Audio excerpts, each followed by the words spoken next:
Bonjour et bienvenue sur commentphotographier.com. Alors dans cette vidéo, beaucoup de gens, maintenant j'essaye de faire des vidéos plutôt à l'instinctif en fonction de ce que les gens me demandent. Alors beaucoup m'ont demandé, m'ont parlé de leur difficulté à avoir des bons fonds flous. Alors comment on fait un fond flou? Ça sera la question de cette vidéo.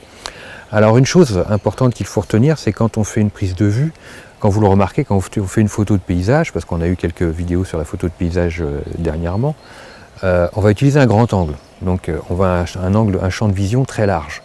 Et plus on va utiliser un objectif qui va nous donner un champ de vision très large, et plus on sera net partout. Donc ça, c'est à l'opposé de ce que l'on veut. Donc comme c'est à l'opposé, on va se dire, je veux quelque chose qui va me permettre de voir très loin, et comme ça, je serai justement pas net partout. Ma profondeur de champ sera la plus rikiki possible.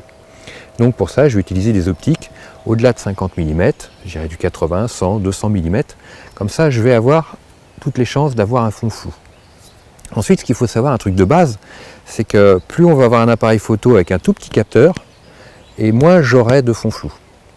Par exemple, si j'utilise un appareil photo compact, c'est jamais flou, c'est toujours net partout. Comme si j'utilise un bridge d'entrée de gamme, un appareil photo bridge, c'est pareil, j'ai mes photos, c'est compliqué d'avoir des fonds flous. Alors il faut que j'utilise les 1200 mm, les télés, super télé, mais ça va branlicoter dans tous les sens.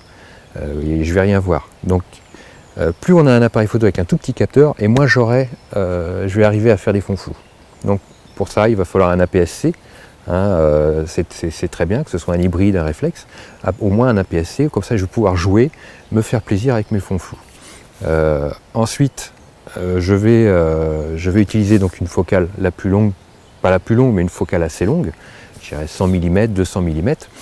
Ensuite, une chose importante, c'est pour avoir un fond flou, c'est se rapprocher le plus près possible du sujet.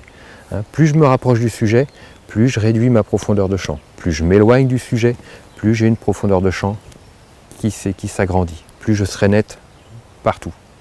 Et plus je me rapproche, moins je serai net partout. Plus mon sujet sera net et plus mon fond sera flou. Donc pour ça, je vous encourage d'aller voir la vidéo que j'ai faite sur la profondeur de champ à ce sujet-là.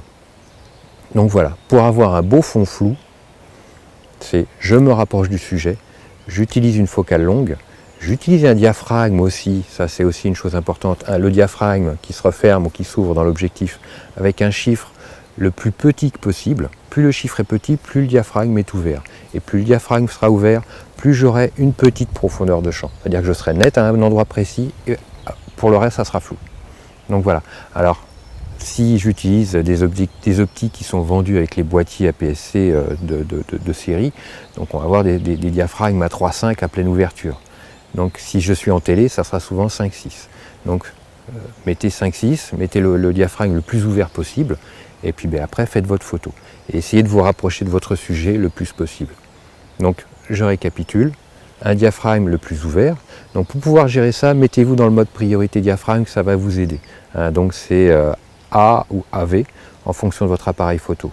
Donc mode priorité diaphragme, j'utilise un diaphragme le plus ouvert possible, c'est-à-dire avec un plus petit chiffre possible. Je vais me rapprocher de mon sujet et je vais utiliser une focale qui sera la plus longue possible.